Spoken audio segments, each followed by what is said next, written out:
मेरे प्यारे बच्चों, नमस्ते।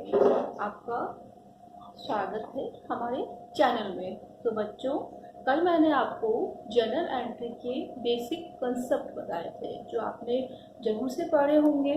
ठीक है, आज मैं उनका 2 मिनट के अंदर रिवीजन करूंगी। कल हमने पढ़ा था कि हमारे पास अकाउंट 3 तरह के होते हैं: पर्सनल अकाउंट, रियल अकाउंट और नॉमिनल अकाउंट। उनके बहुत ही बेसिक रूल्स थे। मैंने आपको बताया था किसको डेबिट करना है और किसको क्रेडिट करना है। पर्सनल अकाउंट, जैसे कि पर्सन नाम से ही पता चल रहा है, पर्सनल अकाउंट है, पर्सन से रिलेटेड है। उसका क्या रूल था, जल्दी से बताओ आप लोग। किसको डेबिट करेंगे, किसको क्रेडिट करेंगे?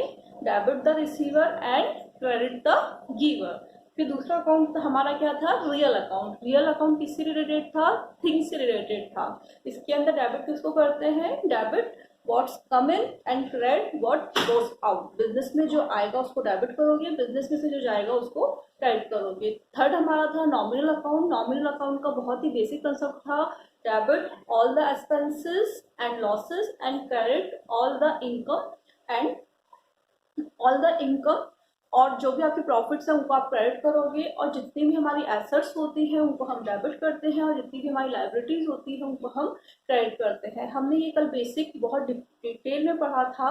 अगर आप लोग मेरा ये वीडियो फर्स्ट टाइम देख रहे हैं तो इससे प्रीवियस वाला लेक्चर मेरा जरूर देख लीजिएगा, तो आपके जो बेसिक कंसेप्ट है वो क्लियर हो जाएंगे। तो जो हमने कल पढ़ा है उसी को आज कंटिन्यू करते हैं हम, और एक न्यूमेरिकल क्वेश्चन हम सॉल्व करेंगे जो कि कल के बेसिस पे हम बहुत इजीली और बहुत अच्छे से सॉल्व करेंगे। तो बच्चों देखो क्या है, एक बिजनेस स्टार्ट किया है राम ने, अपनी फर्म का नाम रखा है उसने राम लिमिटेड। ठीक है, Ram started business with cash 1 lakh rupees. Ram ने अपने बिजनेस 1 लाख रुपए से स्टार्ट किया है। देखो, जब भी अपन जर्नल एंट्री करते हैं तो उसका फॉर्मेट ऐसा होता है, जिसकी भी बुक में अपन जर्नल एंट्री करते हैं, in the books of the Ram limited अपन ने कर दिया है। अब अपन इसका फॉर्मेट इस तरह बनाते हैं। कल मैंने आपको डिस्क्राइब किया था: date, particulars, ledger folio, amount के 2 कॉलम्स होते हैं, डेबिट एंड क्रेडिट। इस तरह आप प्रॉपर फॉर्मेट बना के जर्नल एंट्री करेंगे। तो फर्स्ट हमारी जनरल एंट्री क्या है? Ram started business worth rupees with rupees 1 lakh rupees. तो राम ने बिजनेस स्टार्ट किया है 1 लाख रुपए से। हमारे पास डेट नहीं है इसलिए मैं लिख रही हूँ 1 2 फर्स्ट सेकंड थर्ड ऐसे लिख रही हूँ। तो हमारे बिजनेस में क्या है, राम क्या लेके आया बिजनेस में? कैश लेके आया है। तो कैश को क्या करेंगे? डेबिट करेंगे। तो cash account debit, DR. Debit को क्या लिखते हैं? डीआर करते हैं। हम राम के पॉइंट ऑफ व्यू से नहीं सोचेंगे। जनरल एंट्री करोगे अकाउंट में, जो भी सोचोगे बिजनेस के पॉइंट ऑफ व्यू से सोचोगे आप। मतलब कि राम ने 1 लाख रुपए से बिजनेस स्टार्ट किया है, तो बिजनेस में क्या आई है? कैश आई है। आप राम के पॉइंट ऑफ व्यू से नहीं सोचोगे, क्योंकि राम और राम का बिजनेस दोनों बिल्कुल डिफरेंट डिफरेंट है। तो राम ने 1 लाख रुपए से बिजनेस स्टार्ट किया है, तो बिजनेस के अंदर क्या आई है? कैश आई है। और आपकी और बिजनेस के ऊपर अब लाइबिलिटी हो गई है कि राम ने जितना बिजनेस में पैसा लगाया है उससे ज्यादा उसको अर्न करके दे। तो कैपिटल हमेशा क्या होती है? क्रेडिट होती है। तो cash account debit to capital. Simple, इस तरह आप जनरल एंट्री कर देंगे। कितने से स्टार्ट किया है? 1 लाख से। तो डेबिट में भी आप 1 लाख लिखेंगे और क्रेडिट में भी आप 1 लाख लिखेंगे। ये एंट्री समझ में आ गई? जब भी आप जनरल एंट्री पास आउट करते हो तो उसके नीचे यहाँ पे नरेशन लिखते हो। यहाँ पे नरेशन लिखोगे: due to Ram started business with cash of rupees 1 lakh. जो बिल्कुल नए स्टूडेंट है उनके लिए बता रही हूँ कि ये नरेशन लिखना कंपलसरी है। एग्जाम में इसको नरेशन को नहीं लिख के आओगे तो नंबर कट हो जाएंगे, इसलिए ये नरेशन पास आउट करना कंपलसरी है। तो cash account debit to capital, इस तरह हम एक पूरी कंप्लीट जनरल एंट्री कर देंगे। और इस तरह हमारी कॉपी में जनरल एंट्री करके जो पर्टिकुलर है वहां पर हम एक लाइन ड्रॉ कर देंगे। ये एंट्री समझ में आ गई आपको? बिल्कुल क्लियर। अब नेक्स्ट एंट्री पे आइए। देखिए क्वेश्चन के अंदर number point second: he purchase goods of rupees 20,000। Ram ने 20,000 का माल खरीदा है। अब राम ने 20,000 का माल खरीदा है, तो बिजनेस में क्या आया है बच्चों? माल आया है। और अगर आप माल खरीदने जाओगे या कोई भी वस्तु बाजार में खरीदने जाओगे तो आपके पास से क्या जाएगी? कैश जाएगी। तो जो चीज व्यापार में आएगी उसको तो डेबिट करेंगे और जो चीज व्यापार से जाएगी उसको क्रेडिट करेंगे। तो बिजनेस में क्या आए हैं, गुड्स आए हैं, इसलिए गुड्स को डेबिट करेंगे। और अपने पास से क्या गई है, कैश गई है, तो कैश को क्या करेंगे, क्रेडिट करेंगे। तो सिंपल कल आपको मैंने क्लेरिफाई कर दिया था कि जब भी गुड्स परचेज करते हैं तो क्या वर्ड लिखते हैं, परचेज अकाउंट। तो आप किसको डेबिट करोगे, परचेज को। परचेज अकाउंट दिया टू, क्रेडिट किसको किया, कैश को। बिजनेस में से क्या गई, कैश गई। तो परचेज अकाउंट दिया टू कैश। कितने से परचेज किया, 20,000 से। तो 20,000 से डेबिट हो जाएगा और 20,000 से ही क्रेडिट हो जाएगा। फिर नीचे यहाँ पे आप नरेशन लिखोगे, परचेज ऑफ ₹20,000। इस तरह नरेशन लिख के यहाँ पे आप अंडरलाइन कर दोगे। ये चीज समझ में आ गई आपको, क्लियर हो गया आपके माइंड में। अब देखिए, अब हम थर्ड पॉइंट पे आते हैं, बट मैंने यहाँ पे पॉइंट सेकंड ही लिखा है। क्यों लिखा है, देखो, ही परचेज गुड्स ऑफ ₹20,000। कभी कभी आपको कंफ्यूज करने के लिए लैंग्वेज चेंज कर देते हैं ये लोग, और ये लिखते हैं he purchase goods of ₹20,000 in cash. तो इन कैश वर्ड लिखा हो या नहीं लिखा हो, अगर इस एंट्री के अंदर किसी का नाम नहीं है, यहाँ पे इन दोनों एंट्री के अंदर किसी का भी नाम मेंशन नहीं है, तो ये गुड्स आपने किसमें परचेज किए हैं, कैश में परचेज किए हैं। तो अगर कैश वर्ड लिखा है तो भी यही एंट्री होगी, और कैश वर्ड नहीं लिखा है तब भी सेम एंट्री होगी। आगे आपको ये चीज क्लियर हो गई माइंड में। बहुत से बच्चे इसमें बहुत मिस्टेक कर देते हैं, और मैम ने तो बताया था गुड परचेज ऑफ ₹this, और अब तो कैश आ गया, अब क्या करें। बट आपको कंफ्यूज नहीं होना है, माइंड में ये चीज बिल्कुल क्लियर रखनी है कि जब तक परचेज और सेल्स की एंट्री के अंदर किसी का नाम मेंशन नहीं होता है, तो वो जो गुड परचेज एंड सेल्स है वो किसके अंदर है, कैश के अंदर है। अगर कैश लिखा हुआ है तो भी कैश में है, और कैश वर्ड नहीं लिखा हुआ है तब भी वो किसमें है, कैश में है। ये चीज क्लियर हो गई। देन थर्ड पॉइंट पर आइए, he purchase goods worth ₹10,000 from Mohan. देखिए, इसने माल परचेज किया है, नाम मेंशन हो गया किससे, मोहन से। जब भी एंट्री के अंदर नाम मेंशन हो जाता है तो ये एंट्री आपकी क्या एंट्री है, क्रेडिट की एंट्री है। मतलब आप माल परचेज करके आए हो, लेकिन उसके बदले में पैसा देके नहीं आए हो, आपने उधार में माल खरीदा है। जब तो है ना, सारा माल हम कैश में खरीदे। जब भी कोई चीज लेने जाते हैं तो दो तरह से अपन चीज खरीदते हैं, एक तो कैश पेमेंट करके और एक उधार माल खरीदते हैं। तो यहाँ पे आपने माल क्या करा है, उधार खरीदा है। तो जब नाम आ जाता है एंट्री के अंदर, तो इस इट मीन्स कि आपने माल किसमें खरीदा है, उधार में खरीदा है। कभी भी एंट्री में ये मेंशन नहीं होगा कि इन क्रेडिट बेसिस, ये अंडरस्टूड है। अगर नाम है तो उधार में आपने माल खरीदा है। लेकिन suppose he purchased goods worth ₹10,000 from Mohan in cash, अगर नाम आ गया और आगे लिखा हुआ है इन कैश, तो इस नाम का कोई सेंस नहीं है, क्योंकि उन्होंने आपको कंफ्यूज करने के लिए नाम लिखा है, बट आगे उन्होंने लिख दिया है कि इन कैश। तो फिर हमें नाम से कोई लेना देना नहीं है। अगर हम माल नगद में खरीद रहे हैं तो किसी से भी खरीदे, मोहन से खरीदे, सोहन से खरीदे, किसी से भी खरीदे, हमें नाम से क्या मतलब है। नाम से पर्टिकुलर पर्सन से तब मतलब है जब हम उससे क्रेडिट में परचेस करते हैं, क्योंकि अगर हम क्रेडिट में परचेस करेंगे तो इन फ्यूचर हमें उसको क्या करना है, पेमेंट करना है। इसलिए तो इसकी एंट्री क्या होगी, इसकी एंट्री क्या बनाएंगे, he purchase goods worth ₹10,000 from Mohan. Mohan से उसने 10,000 रुपए का माल उधार खरीदा है। तो हमारे बिजनेस में क्या आया है बच्चों, हमारे बिजनेस में माल आया है, माल मतलब गुड्स आए हैं, तो परचेस अकाउंट को तो डेबिट ही करेंगे, ये तो क्लियर है ही। अब अपने पास से कैश गया है क्या, अपने क्रेडिट बेसिस पे खरीदा है, तो अपने पास से कैश नहीं गया है, तो उसकी जगह अपन क्या लिखेंगे, जिससे भी आपने माल परचेज किया है उसका नाम लिखेंगे। तो यहाँ पे आपने गुड्स किससे परचेज किया है, मोहन से परचेज किया है, तो मोहन को क्या कर देंगे, क्रेडिट कर देंगे। तो यहाँ पे नेक्स्ट एंट्री अपन करेंगे, परचेज अकाउंट दिया टू मोहन। क्लियर हो गया। यहाँ पे कैश की जगह क्या लिखेंगे, मोहन लिखेंगे। अब मोहन को हमने क्रेडिट क्यों किया है, अगर आप किसी से आज कोई चीज लेके आए हो, सपोज आप अपने पास वाली शॉप से दूध लेने गए, आप दूध लेके आ गए और बोला कि अंकल मैं आपको बाद में पेमेंट कर दूंगा, तो आपको फ्यूचर में तो उसको पेमेंट करना है ना। फ्यूचर में तो आपके ऊपर क्या हो गई, उसकी लाइबिलिटी हो गई कि आपको फ्यूचर में उसका पेमेंट करना है। अगर किसी भी चीज का आपको फ्यूचर में पेमेंट करना है तो वो आपकी क्या है, लाइबिलिटी है। तो इसी तरह हमने मोहन से माल परचेज कर लिया है लेकिन हमने उसको कैश में पेमेंट नहीं किया है, इसलिए मोहन क्या हो गई, हमारी लाइबिलिटी हो गई। और लाइबिलिटी को हमेशा क्या करते हैं, क्रेडिट करते हैं। तो थैंक यू जाएगी परचेज अकाउंट दिया टू मोहन, कितने से गुड्स आए, 10,000 से। आप नरेशन लग दोगे और इस एंट्री को यहाँ पे क्लोज कर दोगे। ये चीज आपके माइंड में क्लियर हो गई बिल्कुल। इसी तरह सेम हम सेल्स में करेंगे। देखो fourth entry, he sold goods of ₹10,000। जो राम है उसने 10,000 में माल बेचा, 10,000 का माल बेचा है। जब भी आप कोई चीज बाजार में सेल करते हो तो उसके अगेंस्ट आपके पास क्या आता है, बिजनेस में क्या आएगी, कैश आएगी। और बिजनेस में से क्या जाएगी, गुड्स जाएंगे। तो गुड्स जाते हैं तो उनको क्या बोलते हैं, सेल्स। और गुड्स आते हैं तो उसको क्या बोलते हैं, परचेज। तो सेम एंट्री, नेक्स्ट एंट्री हम क्या करेंगे, होगी अपने बिजनेस में क्या आ रहा है, कैश आ रहा है, तो cash account DR to sales. तो हम एंट्री करेंगे कैश अकाउंट डीआर, बिजनेस में कैश आ रहा है, टू सेल्स। और हमारे बिजनेस में से गुड्स जा रहे हैं। तो सेल्स कितने से करी है हमने, 10,000।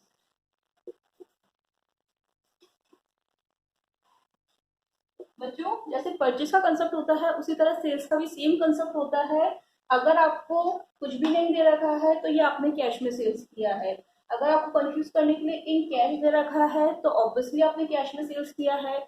और अगर आपको नाम दे रखा है तो आपने क्रेडिट बेसिस पर सेल किया है, तभी आपको उस नेम से मतलब है। और अगर आपको नाम दे रखा है, आगे दे रखा है इन कैश, मतलब फिर वहां पे नाम आपको केवल कंफ्यूज करने के लिए दे रखा है, इन कैश में ही आपने उसको सेल्स किया है। तो इसलिए देखो मैंने फो को 2 बार लिखा है आपको एक्सप्लेन करने के लिए कि ही sold goods of ₹10,000 in cash. मतलब इसकी भी वही एंट्री पास आउट होगी और इसकी भी वही एंट्री पास आउट होगी। ये चीज आपके माइंड में क्लियर हो गई। आपने अगर ये मेरा लेक्चर अच्छे से देख लिया तो आप 100 तरह की जर्नल एंट्री सॉल्व कर सकते हैं। आप 11th की अकाउंट्स की बुक उठाइए और उसके कम से कम आप 10 to 15 क्वेश्चन को इजीली सॉल्व कर सकते हैं। तो ये आपके क्लियर हो गया माइंड में। उसके बाद देखिए, he sold goods worth ₹7,000 off to Sohan. उसने सोहन को 7,000 रुपए का माल बेचा, किसने, राम ने। अब यहाँ पे क्या आ गया है, नाम आ गया है। जब भी एंट्री के अंदर नाम आ गया है और आगे क्या नहीं लिखा हुआ है, इन कैश नहीं लिखा हुआ है, तो ये अपन ने क्या करा है, उसको उधार पे बेचा है। मतलब ये अपनी किसकी एंट्री है, क्रेडिट की एंट्री है। तो जब क्रेडिट की एंट्री है, क्रेडिट में आपने माल सेल किया है तो आपके पास बिजनेस में कैश तो नहीं आई लेकिन आपके पास से गुड्स गए।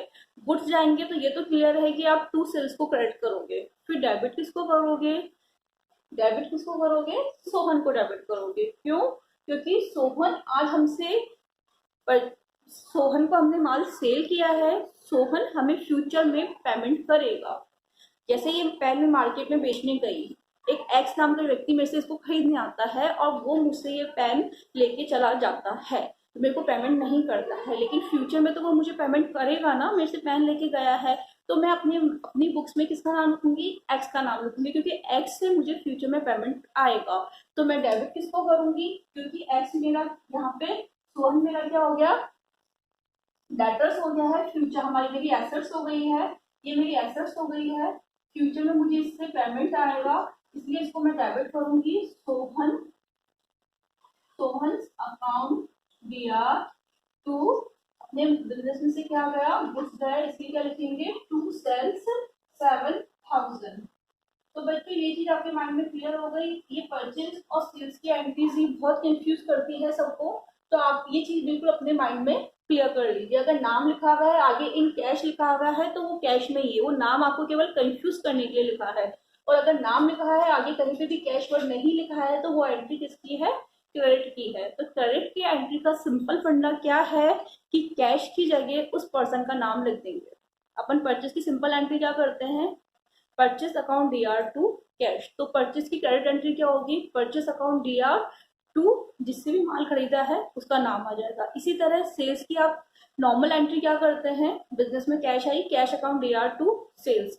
और अगर आप क्रेडिट एंट्री कर रहे हैं सेल्स की तो कैश की जगह उस पर्सन का नाम लिख देंगे जिसको आप माल बेच रहे हैं। आपके माइंड में परचेज एंड सेल्स की एंट्रीज बिल्कुल क्लियर हो गई? Very good. नेक्स्ट आगे चलते हैं। आगे क्या है बच्चों, देखो अब बच्चों देखो नेक्स्ट एंट्री क्या है, goods return to Mohan.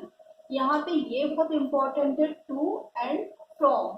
Goods return to Mohan of ₹2000 due to some defect. आपने माल परचेज किया है और कुछ डिफेक्ट होने की वजह से आपने उसको रिटर्न कर दिया है। तो देखो अपन ने गुड्स किससे परचेज किए थे, क्रेडिट बेसिस पे मोहन से परचेज किए थे। तो आप किसको लौटा रहे हो, मोहन को लौटा रहे हो। अगर आप गुड्स लौटा रहे हो तो परचेज रिटर्न है, और गुड्स लौट के वापस आपके पास आ रहे हैं तो वो सेल्स रिटर्न है। ठीक है, ये चीज बहुत माइंड में क्लियर कर लेना। गुड्स रिटर्न टू आ रहा है तो परचेज रिटर्न है, और फ्रॉम आ रहा है तो सेल्स रिटर्न है। तो हमने मोहन से गुड्स परचेज करे थे और उसको हमने 2000 के गुड्स वापस लौटा दिए। तो इसके अंदर क्या एंट्री करेंगे, हमने परचेज की एंट्री क्या करी थी, परचेज अकाउंट दिया टू मोहन, यही एंट्री करी थी हमने, परचेज अकाउंट दिया टू मोहन। तो परचेज रिटर्न की जस्ट इसकी रिवर्स एंट्री कर देंगे। ठीक है, आपने उस वक्त किसको क्रेडिट किया था, मोहन को क्रेडिट किया था। तो अब मोहन को क्या कर दोगे, डेबिट कर दोगे। तो मोहन अकाउंट दिया टू, क्या लिखा था, परचेज। तो परचेज की जगह आप क्या लिखोगे, परचेज रिटर्न। क्लियर, समझ में आ गई ये चीज आपको। मोहन अकाउंट दिया to purchase return. Purchase return की एंट्री परचेज की रिवर्स होती है, और सेल्स रिटर्न की एंट्री सेल्स की रिवर्स होती है। ये चीज समझ में आ गई। आप यहाँ पे इसका नरेशन डाल देंगे और यहाँ पे लाइन खींच देंगे, कितने का माल रिटर्न किया है, 2000 का। तो डेबिट में भी 2000 लिखा और क्रेडिट में भी 2000 लिखा। नेक्स्ट एंट्री है गुड्स रिटर्न फ्रॉम सोहन, मतलब माल लौट के आया है आपके बिजनेस में, किससे, सोहन से। कितने का, 3000 का। तो अपन ने सेल्स की क्या एंट्री करी थी उस वक्त, जब अपन ने सोहन को माल भेजा था, इस एंट्री के अंदर, सोहन को फिफ्थ एंट्री के अंदर, तो हमने एंट्री करी थी Sohan account DR to sales. तो सेल्स रिटर्न की जैसे उसकी रिवर्स एंट्री हो जाएगी, उस वक्त सेल्स को हमने क्रेडिट किया था, तो सेल्स रिटर्न को क्या करेंगे हम, डेबिट करेंगे। तो sales return account DR to Sohan. उस वक्त सोहन को डेबिट किया था, इसलिए सोहन को वापस क्या कर देंगे, क्रेडिट कर देंगे। कितने से है ये, 3000 से। तो अमाउंट 3000 डेबिट में और 3000 क्रेडिट में। एंट्री क्लियर हो गई। परचेज रिटर्न और सेल्स रिटर्न की जस्ट रिवर्स एंट्री हो जाती है, बट परचेज और सेल्स की जगह परचेज रिटर्न और सेल्स रिटर्न लिख देते हैं। क्लियर हो गया आपके माइंड में ये चीज बिल्कुल? ठीक है, चलिए नेक्स्ट। उसके बाद आता है परचेज फर्नीचर ऑफ ₹5000। बच्चों देखो परचेज वर्ड तो आ रहा है बट गुड्स नहीं आ रहा है, अब नाम आ रहा है फर्नीचर। कल भी मैंने आपको ये चीज क्लियर कर दी थी कि जिस चीज में आप ट्रेडिंग कर रहे हैं आपके लिए केवल वही गुड्स है, उसके अलावा सब आपके लिए एसेट्स हैं। तो आपने फर्नीचर परचेज किया है कितने का, 5000 का। तो आपके पास क्या आया है बिजनेस के अंदर, बताओ, फर्नीचर आया है। तो आप किसको डेबिट करोगे, फर्नीचर को। अगर आप फर्नीचर परचेज कर रहे हो तो ऑब्वियसली उसके रिटर्न में क्या दे के आओगे, कैश दे के आओगे। तो बिजनेस में से क्या गया, कैश गया। तो क्रेडिट किसको करोगे, कैश को। तो सिंपल एंट्री क्या कर देंगे, furniture account DR to cash. Clear. तो नेक्स्ट 8 एंट्री कर देंगे अपन, furniture account DR to cash, 5000 debit में और 5000 क्रेडिट में। नेक्स्ट एंट्री है पेड ऑफिस रेंट ऑफ ₹6000। आपने 6000 रुपए का ऑफिस रेंट चुकाया है। कल जब नॉमिनल अकाउंट मैंने आपको एक्सप्लेन किया था उसमें बताया था अपने बिजनेस से रिलेटेड जितने भी एक्सपेंसेस होते हैं वो डेबिट होते हैं। तो सिंपली ऑफिस रेंट हमारे लिए क्या है, एक्सपेंस है, तो डेबिट होगा। तो ऑफिस रेंट अकाउंट दिया, और रेंट कैसे दोगे आप, कोई रेंट चीज तो है नहीं कि उठा के दे दोगे, उसके रिवर्स में क्या दोगे, कैश दोगे। तो आपके बिजनेस में से क्या जाएगी, कैश जाएगी। तो office rent account DR to cash, simple. तो इसको रेंट अकाउंट डीआर भी लिख सकते हैं या ऑफिस रेंट अकाउंट भी लिख सकते हैं। तो rent account DR to cash 6000 debit में और 6000 क्रेडिट में। फिर उसके बाद है पेड सैलरी 2000। आपने आपका ऑफिस का स्टाफ है जिसको 2000 रुपए सैलरी दी है। सिंपल सी एंट्री है, बताइए जल्दी से, सैलरी आपका एक्सपेंस है, सैलरी को डेबिट करोगे और कैश दोगे। तो salary account DR to cash, salary account DR to cash 2000 rupees. Narration लिख अंडरलाइन कर दोगे। देन 10 एंट्री को मैंने वापस रिपीट किया है, paid salary in cash 2000 to Ashok. आपको अगर इतना लंबा भी कुछ लिख रखा है तो उसकी सेम ही एंट्री पास आउट होगी। यहाँ पे नाम से कोई मतलब नहीं है, हमने सैलरी किसी को भी दी है तो आप अशोक को डेबिट मत नहीं करेंगे, Ashok account DR to cash नहीं करोगे, क्योंकि अशोक हमारा क्रेडिटर नहीं है कि उसको हम पेमेंट कर रहे हैं, अशोक को हम सैलरी दे रहे हैं। तो यहाँ पे नाम से कोई लेना देना नहीं है, सैलरी अकाउंट दिया टू कैश ही करोगे। तो आप इस चीज में कंफ्यूज नहीं होना कि अगर इन कैश वर्ड लिखा हुआ है या किसी का नाम लिखा हुआ है तो मैं उसका नाम लिख दूं या कैश, नहीं, सिंपल है। जब भी सैलरी है, ऑफिस रेंट है, कुछ भी आता है आपका एक्सपेंस, तो उस एक्सपेंस का नाम लिखते हैं, पर्सन का नाम नहीं लिखते हैं। तो क्या लिखेंगे, salary account DR to cash. तो इस तरह हमने पूरी 10 एंट्रियां कर दी है और बहुत ही बेसिक एंट्रीज बताई है मैंने आपको सारी, और बहुत ही अच्छी तरह से आपको बताया है। होप आपको अच्छे से समझ में आ गया होगा। तो बच्चों इस तरह सारी एंट्रीज करके नीचे यहाँ पे टोटल वर्ड लिखते हैं, टोटल और डेबिट का और क्रेडिट के अमाउंट का टोटल कर देते हैं और यहाँ पे डेड लाइन से लाइन खींच देते हैं। इस तरह हमारा एक क्वेश्चन, न्यूमेरिकल क्वेश्चन कंप्लीट होता है। तो होपली बच्चों आपको आज जनरल एंट्री पास आउट करना आ गया होगा। अगर आपको जनरल एंट्री से related, basic simple general entry से रिलेटेड कोई भी डाउट है तो कमेंट बॉक्स में आप अपना मोबाइल नंबर दे सकते हैं, मैं आपको डायरेक्टली फोन करके आपके डाउट क्लियर कर दूंगी। और मैं नेक्स्ट टॉपिक के अंदर जो कंपाउंड जनरल एंट्री होती है वो सिखाऊंगी, और परचेज और सेल्स के अंदर जो दो तरह के डिस्काउंट होते हैं, ट्रेड डिस्काउंट और कैश डिस्काउंट, क्या उनमें डिफरेंस होता है और उनकी जनरल एंट्रीज कैसे पास आउट करते हैं वो बताऊंगी। तो उसको देखने के लिए आप मेरे को सब्सक्राइब कीजिए, जिससे नेक्स्ट वीडियो आपके पास ऑटोमेटिकली मेरा आ जाए। तो होपली बच्चों आपको ये लेक्चर बहुत अच्छा पसंद आया होगा, बहुत अच्छे से समझ में आया होगा और आपने आज जनरल एंट्री सीखी होगी। अकाउंट्स के अंदर अगर आप कुछ सीखते हैं तो उसकी प्रैक्टिस करना बहुत जरूरी है। तो आप अपनी बुक से कम 10 से 20 क्वेश्चन सॉल्व करिए, जिससे आपके जो आपने सीखा है कंसेप्ट वो उसमें आपकी क्लैरिफिकेशन आता जाएगा। तो थैंक यू बच्चों, अपना ध्यान रखिए और पढ़ते रहिए।